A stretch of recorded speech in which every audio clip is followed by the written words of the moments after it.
pemerintah 11 Maret itu mula-mula, dan memang sejurus waktu, membuat mereka bertampik sorak-sore kesenangan. Dikiranya SP 11 Maret adalah satu penyerahan pemerintahan. Dikiranya SP 11 Maret itu satu transfer of sovereignty. Siapa yang bisa melupakan pidato jas merah? Jangan sekali-kali meninggalkan sejarah. Tertanam dalam ingatan bangsa sebagai salah satu pidato legendaris Soekarno. Isinya menyindir barisan Jenderal Soeharto yang memanfaatkan surat perintah 11 Maret untuk melakukan berbagai manuver politik yang nantinya akan dikenal dengan julukan kudeta merangkak. Atau pidato yang ini, kalau kata-kata saja tidak dapat menyehatkan jiwa yang keblinger, apa boleh buat? Suruhlah senjata berbicara satu bahasa yang lebih kuat lagi. Dan ini, Revolusi Indonesia menuju kepada sosialisme. Revolusi Indonesia menuju kepada dunia baru tanpa eksploitasi de l'homme dan eksploitasi de nation par nation. pidato adalah salah satu warisan Soekarno dalam sejarah pergolakan negeri ini. Menyihir dengan karismanya, Bung Karno diakui sebagai seorang orator ulung. Kata-katanya tak sekedar provokatif membakar semangat. Ia seorang seniman di panggung pidato. Orator, inspirator, agitator.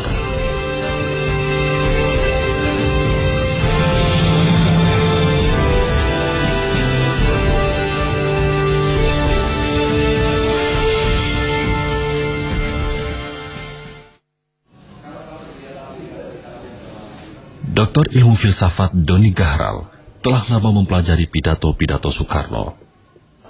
Lazimnya mereka yang pernah melihat atau mendengar pidato-pidato tersebut, ia terkesan kepada kepiawaian Soekarno sebagai orator.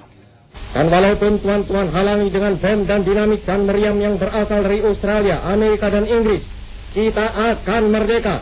Kita tentu merdeka. Kita pasti merdeka sebagai matahari terbit di hari besok.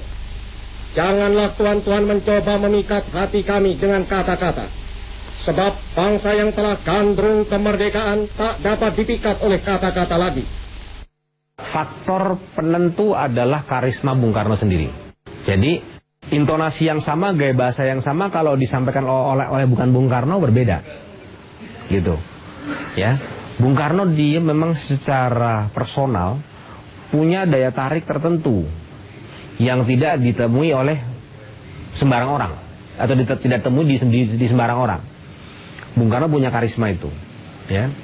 Nah, itu kemudian ditambah lagi dengan tadi teknik-teknik pidatonya yang luar biasa. Jadi sesuatu yang memang sudah terberi dalam Bung Karno, karismanya, ditambah kemampuannya orator, kemampuannya berpidato, itu menjadikan dia sosok yang luar biasa. Itu dia waktu itu istri saya yang cerita. Jadi si Mbok Parto ini setiap pagi itu kalau tanggal 17 Agustus sudah nggak mau apa-apa lagi, nggak mau ke pasar, berangkat aja dia. Berangkat ke lapangan Ikada itu mendengarkan, nanti siang pulang. Cuma mendengarkan aja. Dan itu pengagum. Sukoco Cokroatmojo juga menjadi saksi kedahsyatan Soekarno di mimbar pidato. Veteran pejuang kemerdekaan ini melihat langsung kemampuan Soekarno untuk menyihir massa dengan kata-kata. Tiap kali bicara kepada kita saja, kepada pengawal saja, selalu pidatonya itu selalu penuh penuh semangat dan memang inspiratif lah ya. Jadi menginspire, membangunkan.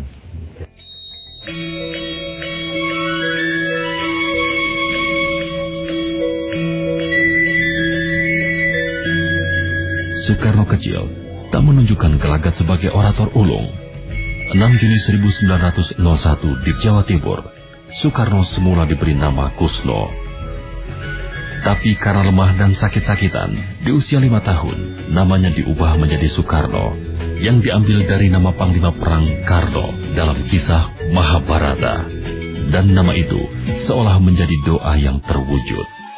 Kita tahu Soekarno itu hidup dengan dunia wayang ya. Dia dari kecil itu emang sudah disuguhi pertunjukan-pertunjukan wayang. Makanya ketika dia kecil itu, makanya kalau kita lihat sering dalam pidato-pidato Soekarno sering mengatakan, tidak dia mengatakan, menceritakan tentang dunia wayang. Jadi saya mau beri nama pertama dengan perkataan Nawa. Nawa apa? Ya karena saya tulis, saya mau beri nama Aksara. Terus Nawa Aksara, atau disingkatkan Nawaksara. Pidato Nawaksara ini disampaikan dalam sidang umum keempat MPRS pada Juni 1966 sebagai pertanggungjawaban atas peristiwa gerakan 30 September 65. Pertanggungjawaban ini ditolak dan MPRS memberhentikan Soekarno sebagai presiden. Seperti pada masa-masa genting sebelumnya, unsur dramaturgi pewayangan begitu melekat bingkai pemikiran Soekarno. Lalu dari mana Soekarno belajar pidato? Raya, serta ditambah kesempatan bagi penduduk di sana untuk ikut campur mengambil bagian di dalam pemerintahan negeri. Beliau memang muridnya Pak Cokro Aminoto. Murid Pak Cokro Aminoto itu banyak. Muso juga muridnya Pak Cokro Aminoto salah satu. Pak Cokro seorang orator, jadi ya jangan heran kalau muridnya juga terinspirasi. Karena Bung Karno berguru pada Pak Cokro itu di awal-awal yang sangat muda, belas-belasan, mungkin 17 atau bahkan agak di bawah lagi. Selain berguru pada Cokro Aminoto dan tokoh-tokoh Sarekat Islam lainnya, Soekarno juga menemukan sosok panutan pada Budi Utomo selama ia aktif dalam organisasi pemuda Young Java. Kemampuan Soekarno berpidato semakin terasah semasa kuliahnya di Teknis Hogeschool Bandung atau ITB kini. Ada cerita di mana dia sering sekali malam-malam di kamar kos-kosannya dia melatih ya, sehingga teman-temannya lalu terbangun dan melihat apa yang terjadi begitu. Karena dia memang melatih itu, dia tahu bahwa dia suatu ketika harus berbicara ke orang banyak ya, untuk kepentingan yang sangat penting gitu ya. Dengan berjalannya waktu, keterampilan Soekarno semakin terasah. Ia tak sekedar hadir di hadapan publik untuk menyampaikan pesan. Ia telah tampil bak seorang seniman. Mungkin nggak handsome, nggak seperti Justin Bieber gitu ya. Tapi gagahnya itu ya. Kemudian pakai topi yang miring itu pas banget.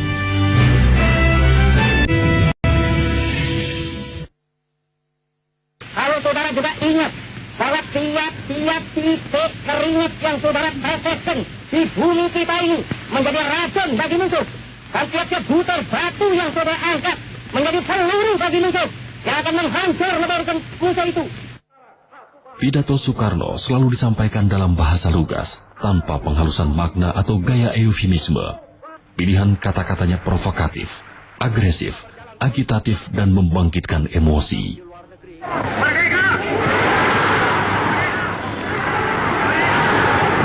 Diam. Diam.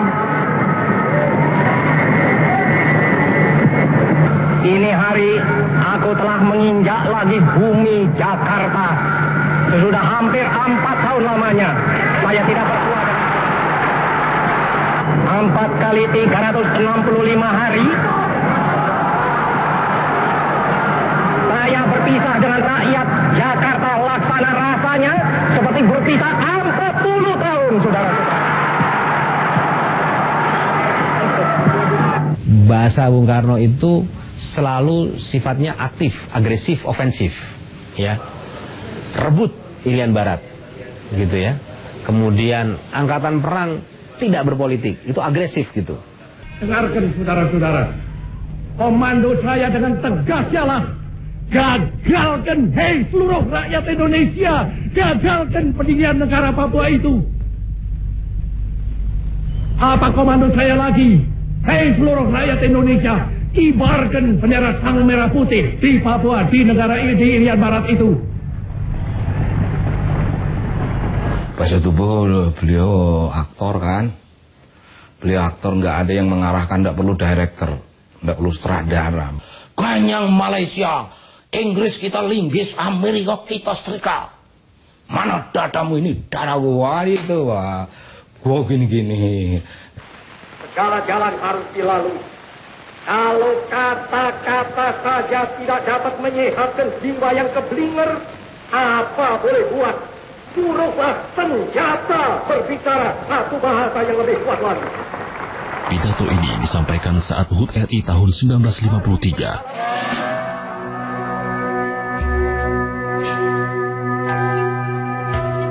Selama beberapa bulan sebelumnya, Angkatan Darat menggerakkan aksi massa, mendesak parlemen dibubarkan karena dianggap terlalu mengintervensi militer. Pidato inilah jawaban Soekarno atas manuver Angkatan Darat tersebut. Padahal angkatan perang tidak boleh ikut-ikut politik. Tidak boleh diombang-ambingkan oleh sesuatu politik. Angkatan perang harus berjiwa, ya berjiwa, berapi-api berjiwa, berkobar-kobar berjiwa. Tapi dia tidak boleh ikut-ikut politik. Namun bagi Soekarno, pidato bukan hanya sarana komunikasi. Pidato adalah seni panggung. Jadi kan dia bisa memainkan suaranya itu, cara pidatonya itu, dengan gerak tubuhnya, dengan wajahnya, dengan pakaiannya yang gagah gitu kan. Bung Karno gagah itu. Mungkin nggak handsome, nggak seperti Justin Bieber gitu ya. Tapi gagahnya itu ya. Kemudian pakai topi yang miring itu pas banget. Terus pakai pecinya itu, kacamata hitam. Kacamata hitamnya juga kalau dari zaman itu pun sudah dianggap kuno loh. Tapi di wajahnya itu pas banget. Sebagian besar yang berdiri tegak di atas manifesto politik. Seni pidato yang dilakoni Soekarno di zamannya dianggap mengena bagi rakyat Indonesia. Bahasa tutur yang digunakan Soekarno terbukti menjadi medium yang efektif untuk menggalang kesatuan visi selama masa revolusi maupun setelah kemerdekaan. Dia menekankan tentu saja konsep yang mau dia ulang-ulang, yang dia mau jadikan satu ikon, ya ikon semiotik, ya ikon bahasa yang dia ingin menjadi sesuatu yang dipahami orang banyak. Nasakom, misalnya begitu, ya itu dia ulang gitu, ya karena dia ingin menjadi semua kata yang dimiliki semua orang gitu. Ya, kalau dia menginginkan agar sebuah konsep ya itu menjadi konsep orang banyak, dimengerti dan menjadi pemahaman orang banyak, maka itu dia ulang, dia putar terus gitu. Saya kira banyak ya contoh-contoh revolusi ya, kemudian kata berdikari sering dipakai ya, Trisakti ya, hal-hal semacam itu ya. Kemudian nasionalisme, sosialisme gitu. Itu dia putar terus, dia ulang terus. Revolusi Indonesia menuju 3 kerangka yang sudah terkenal. Revolusi Indonesia menuju kepada sosialisme. Revolusi Indonesia menuju kepada dunia baru tanpa eksploitasi dalam parlom dan eksploitasi dan nation par nation. Tanpa eksploitasi dalam parlom dan eksploitasi dan nation par nation.